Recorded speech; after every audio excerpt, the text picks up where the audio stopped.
ready, the waves of 67. Yeah, yeah. Get ready, it's barreling down the line. It's Breakfast with Bob and Timothy. Yes! Welcome to our championship edition of Breakfast with Bob. We are brought to you by ES Sports Nutrition, Cliff Bar, Timex, Roca, Tanya Pura, Rudy Project, Slow Twitch.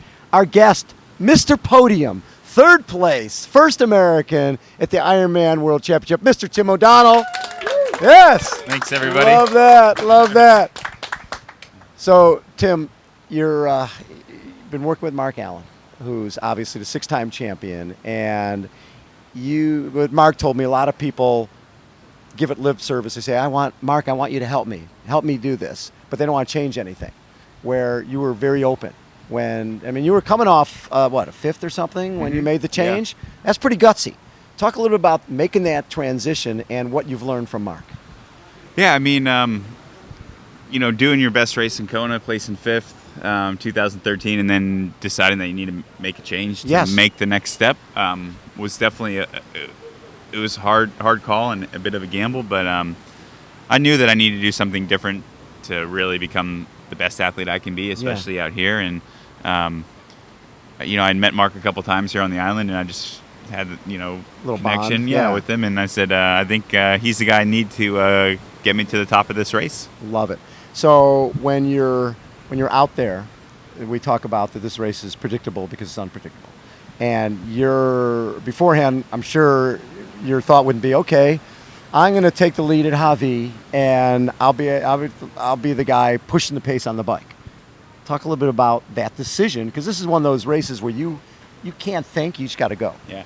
I actually wrote that down every mile what I wanted to do, and it played out perfectly. Yeah. I talked with Mark about this. When you come into this race, you can't really have a set game plan. You have to be dynamic because the race is so dynamic in itself. So I took an opportunity when I saw one presented to me, and my original idea was I don't want to get dropped going to the turnaround of Hawi. Every year I've done this race, that's where I lost the race. So I went up to the front just to make sure that didn't happen, and made the turn. And then I said, well, maybe I'll get a little gap on the Germans when they come bombing down the descent, since they love to push it. And look back, and Nobody's one came there. up. Yeah, so I said, okay, well, I got an opportunity here. Let's make this my strategy. I'm going to go off the front. And, I thought to myself, first, I'm like, you're not the guy that's supposed to be off the front of the bike in Kona. Yes, you are. Then I said, why not? Yeah, right. Why not me, Bob? Exactly. Why can't I be off the front of the bike? Exactly. So I just went with it. Mark Allen said the thing that impressed him was you were in the mix, right? You were racing the whole day, where a lot of times someone could come off the bike 12th and ease their way up in the top 5 and go, okay, I was there, I was racing. But they really weren't there. They were sort of making up ground at the end. You were there the whole day. What do you take away from that? Well, shows you can win this race. Yeah, I think so. I think, Mark and I were talking, and he said, okay, you got to prove to yourself that you belong at the front of this race, in the mix to win this race. And then you got to kind of show the other guys that too. And that's what we did this year. And, we'll build off of that and, try to come back out here and do something a little bit better next year. You're run along, and you've got this guy named Andreas Raelert, who is one of the best in the world, amazing runner, second place a couple times before here. What were your thoughts? And he's coming, but that's sort of the fun part. Now it's tactical. I remember Dave Scott saying, you don't race until you come out of the energy lab, right? That's really going right around the energy lab. So you were racing Andreas for that second spot. I bet that was pretty fun. I'm sure you don't like the way it turned out. Yeah, but it'd be more fun if I held him off. The fact that you dug a number of different times, dug deep to hold him off, and he really had to go into the well to get by you. Yeah, coming out of the energy lab, Andy got really close to me. I mean, he was almost right on my shoulder, and I knew I wanted to really push the pace. Yes.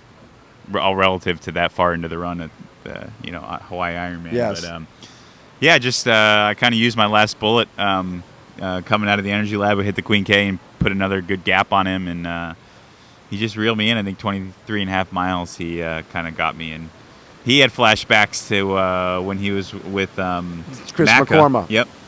And I actually did too. I'm like, well, if I could just hang out with him to Polani, I can pull a Mac on. Yeah. But he made sure that didn't happen and kind of pulled away a little bit earlier than that. Coming down Ali'i, knowing you're going to be on a podium and first American, what were your thoughts? It was actually all I was really thinking is don't screw this up. Like, don't trip or cramp. Like, get to the finish line. Annie Potts doesn't stop running until No. So I tried to enjoy it a little bit, but I was just like, hey, lock up this podium and then celebrate. Knowing that Rinny was out of the race, that she was not having a good day, that as a couple you share energy, and knowing that she was not having the day she wanted to have. You've been there, and when you were having several times. Several times. So what were you thinking when you found that out? Did that help you coming down that stretch, knowing, you know what, we're building a house. I was just going to say that. We want some Somebody's got to pay that furniture. construction Daddy's loan. got to buy some furniture. Yeah, I heard, I saw her on the bike. She didn't look great. And then I heard when I started the run, people started saying, you got to do this for Rinny too. Yeah. So I knew that she was either walking like I was the year before or, Yes. Pulled out of the race. And that definitely, you have to kind of block it out a little bit, just like she did. She ran by me when I was walking last year. And, she didn't let it get to her. She executed her race. So I kind of just try to stay focused and execute the race. But it was really nice having her out there. Getting to watch me come across the finish line. You never want the person not to be able to have their day, right. but the fact that she was at the finish line for you, that was pretty cool. Yeah. Actually, I didn't even.